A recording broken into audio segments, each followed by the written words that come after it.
दुश्मन सिर्फ बॉर्डर के उस पार नहीं होता, घर के अंदर भी होता है। नमस्कार दोस्तों, राहुल गांधी के साउथ अमेरिका के दौरे को लेकर कई गंभीर सवाल खड़े हो रहे हैं। इससे पहले भी उनके गुप्त दौरों को देश की सुरक्षा के लिए खतरा बताया गया है। राहुल गांधी पर ऐसे सवाल सिर्फ इसलिए नहीं उठते क्योंकि वे गुपचुप तरीके से बार बार विदेश जाते हैं, विदेश में जाकर भारत विरोधी इकोसिस्टम के लोगों से मिलते हैं, बल्कि इसलिए भी उठते हैं क्योंकि उनकी पार्टी का इतिहास इस मामले में संदिग्ध रहा है। हामिद अंसारी पर आरोप लगे कि उन्होंने देश के साथ गद्दारी की। आई.के. गुजराल और मनमोहन सिंह के ऊपर भी देश की सुरक्षा से समझौता करने के गंभीर आरोप लगे। आज की इस वीडियो में सब कुछ विस्तार से समझने का प्रयास करेंगे। आप चैनल को सब्सक्राइब कर लें और बेल आइकन जरूर दबा दें। चलो भाई, देखो अब मैं क्या करता हूँ। सबसे पहले हामिद अंसारी की बात करते हैं। अंसारी को कांग्रेस ने 2 बार उपराष्ट्रपति बनाया। 2007 से लेकर 2017 तक वे इस पद पर रहे। इसके अलावा 1990 से 1992 तक वे ईरान में भारत के राजदूत रहे। मजे की बात यह है कि उनके ऊपर गंभीर आरोप यह है कि ईरान में रहते हुए उन्होंने वहां मौजूद रॉ के एजेंट्स की सारी जानकारी ईरान की खुफिया एजेंसी के साथ शेयर कर दी थी। वरिष्ठ पत्रकार प्रदीप सिंह कहते हैं कि हामिद अंसारी के ईरान की खुफिया एजेंसी को जानकारी देने के बाद ईरान में मौजूद सभी रॉ के एजेंट्स को मार दिया गया। सिर्फ इतना ही नहीं, 2017 में रॉ के पूर्व अधिकारियों ने पीएम मोदी को एक चिट्ठी लिखी थी और उन्होंने मांग की थी कि हामिद अंसारी जब ईरान में राजदूत थे उनके उस कार्यकाल की जांच होनी चाहिए। चिट्ठी में रॉ के पूर्व अधिकारी ने अंसारी के ईरान की खुफिया एजेंसी सवाक के साथ मिले होने का गंभीर आरोप लगाया था। अरे बाप रे, ये तो धोती खोल रहा है। इस चिट्ठी में रॉ के पूर्व अधिकारियों ने 4 घटनाओं का जिक्र करते हुए दावा किया था कि अंसारी ने ईरान की सरकार से मिलकर रॉ के ऊपर कार्रवाई करवाई। अंसारी के रहते हुए ईरान में भारतीय दूतावास पर तैनात अधिकारियों को सवाक ने किडनैप कर लिया था, लेकिन अंसारी ने कोई सख्त कार्रवाई नहीं की। इसके अलावा 1991 में तेहरान एयरपोर्ट पर भारतीय अधिकारी को ईरान की एजेंसी ने किडनैप कर लिया। अंसारी ने इस मामले को भी गंभीरता से नहीं लिया। सिर्फ इतना ही नहीं, रॉ के पूर्व ऑफिसर्स एन.के. सूद ने अपने एक इंटरव्यू में बताया कि अंसारी ईरान में रॉ स्टेशन को बंद करवाना चाहते थे। इसके अलावा चिट्ठी में एक और घटना का जिक्र किया गया है। उसमें लिखा है कि 1991 में रॉ कश्मीर के ऐसे युवाओं पर नजर रखे हुए था जो कि ईरान की ओर जा रहे थे। राजदूत होने के कारण रॉ ने अंसारी को ये जानकारी दी, लेकिन आरोप है कि अंसारी ने ये सूचना ईरान की खुफिया एजेंसी सवाक के साथ शेयर कर दी और दूसरे ही दिन रॉ के अधिकारी को सवाक ने किडनैप कर लिया। बाद में भारत सरकार के दखल के बाद उस अधिकारी को छोड़ा गया। हामिद अंसारी इन आरोपों को खारिज करते हैं, लेकिन कभी भी इस एक लाइन से इतर विस्तार से इन आरोपों पर जवाब नहीं देते। संयोग यह है कि 1990 से 1992 के बीच खाड़ी देशों में रॉ के ऑपरेशंस रुकवाने, रॉ एजेंट्स को मरवाने, रॉ को उन देशों से लगभग पूरी तरह पंगु बनाने के आरोप हामिद अंसारी पर लगे और 1993 में मुंबई में सीरियल बॉम्ब ब्लास्ट हुए। 250 से ज्यादा लोग मारे गए और 1500 से ज्यादा लोग घायल हुए। यही नहीं, अभी और सुनिए। मजे की बात यह है कि ऐसे आरोप लगने के बाद भी सत्ता में रहते हुए कांग्रेस ने हामिद अंसारी को 2 बार उपराष्ट्रपति बनाया। सवाल है क्यों?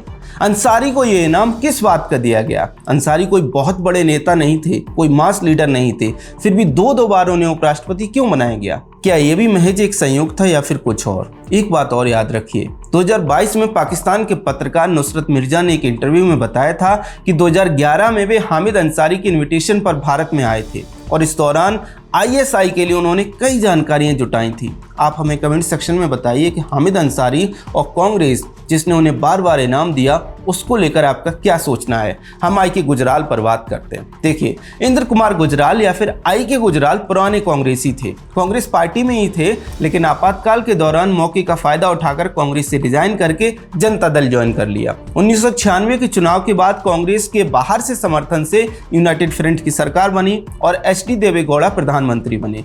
कुछ ही समय में कांग्रेस ने आई.के. गुजराल को प्रधानमंत्री बनाने की बात कही। कांग्रेस के समर्थन के बिना सरकार गिर जाती, ऐसे में गुजराल प्रधानमंत्री बन गए। कह सकते हैं कि गुजराल कांग्रेस के प्रधानमंत्री थे। अब ध्यान से देखिए, गुजराल ने पीएम बनने के बाद पाकिस्तान में ऑपरेशंस के लिए बनी रॉ की स्पेशल विंग को भंग कर दिया। वरिष्ठ पत्रकार प्रदीप सिंह कहते हैं कि सिर्फ इतना ही नहीं, बल्कि गुजराल ने पाकिस्तान में काम कर रहे रॉ के अधिकारियों की एक सूची पाकिस्तानी सरकार को दी थी। रॉ एजेंट्स के नाम, उनके पते, बदला हुआ नाम, पूरी जानकारी उस सूची में दी गई थी। पाकिस्तान ने जानकारी मिलते ही सभी रॉ के एजेंट्स को मरवा दिया। इसके बाद भी ये संयोग होता है संयोग ये होता है कि पाकिस्तान में गुजराल ने सभी रॉ के ऑपरेशंस बंद करवा दिए। आरोप के मुताबिक सभी रॉ के एजेंट्स मारे गए। इसके बाद 1999 में यानी गुजराल के ऐसा करने के सिर्फ 2 साल बाद पाकिस्तान ने भारत के ऊपर हमला कर दिया। भारत को खबर तब मिली जब पाकिस्तानी सैनिक कारगिल की चोटियों पर आकर बैठ गए। कारगिल का युद्ध तो भारत जीत गया, लेकिन बड़ी संख्या में हमारे जवानों के बलिदान के बाद। अब आप बताइए गुजराल ने जो किया वो क्या था। हम आगे मनमोहन सिंह पर बात करते हैं। बंद करो हाथ जोड़ के। मैं देखिए, मुंबई हमले के 1 साल बाद ही 2009 में यूपीए के प्रधानमंत्री और कांग्रेसी नेता डॉक्टर मनमोहन सिंह ने इजिप्ट के शर्म अल शेख में पाकिस्तानी पीएम सैयद यूसुफ रजा गिलानी से मुलाकात की और इसके बाद दोनों देशों ने एक जॉइंट स्टेटमेंट जारी किया। साझा बयान में गिलानी के बलूचिस्तान पर दिए गए बयान को भी शामिल किया गया। ये बिल्कुल ऐसा था मानो भारत ने स्वीकार कर लिया है कि वो बलूचिस्तान में आतंकी गतिविधियों में शामिल है। वरिष्ठ पत्रकार प्रदीप सिंह इसे मनमोहन सिंह का ब्लंडर बताते हैं और निश्चित तौर पर ये ब्लंडर ही था, बहुत बड़ा ब्लंडर, क्योंकि इससे देश का ये दावा कमजोर हो गया कि भारत आतंकवाद विरोधी है और पाकिस्तान कश्मीर में आतंकवादी गतिविधियों को अंजाम दे रहा है। इसके बाद ये नैरेटिव बनाया पाकिस्तान ने कि अगर पाकिस्तान ऐसा कश्मीर में कर रहा है तो भारत हमारे बलूचिस्तान में कर रहा है, जिसे कि वो अपना बताते हैं। सवाल है कि मनमोहन सिंह ने ऐसा क्यों किया, किस दबाव में किया। दोस्तों एक बात और याद रखिए, शर्म अल शेख में जब ये सब कुछ हुआ, जब भारत ने वो साझा बयान स्वीकार किया, तो इसमें मनमोहन सिंह की जितनी भूमिका है उतनी ही भूमिका शिवशंकर मेनन की भी है। मेनन उस समय विदेश सचिव थे और उन्होंने ही शर्म अल शेख के साझा बयान की जानकारी कांग्रेसी सांसदों को दी थी। मजे की बात यह है कि ऐसे देश विरोधी साझा बयान को स्वीकार करने के बाद भी, ऐसे बयान को मानने के बाद जिन विदेश सचिव शिवशंकर मेनन पर कार्रवाई होनी चाहिए थी, उन्हें कांग्रेस सरकार ने प्रमोशन दिया, पुरस्कृत किया। शर्म अल शेख के बाद 2010 में मेनन को नेशनल सिक्योरिटी एडवाइजर यानी NSA बना दिया गया और 2014 तक वे इस पद पर रहे। इसी से समझ आता है कि राष्ट्रीय सुरक्षा के मुद्दे पर यूपीए सरकार कितनी गंभीर थी। खैर दोस्तों, ये तीनों घटनाएं ये दिखाने के लिए काफ़ी हैं कि कांग्रेस की सरकारों ने, कांग्रेसी नेताओं ने देश में कैसे काम किया। कह सकते हैं कि सुरक्षा के साथ समझौता किया।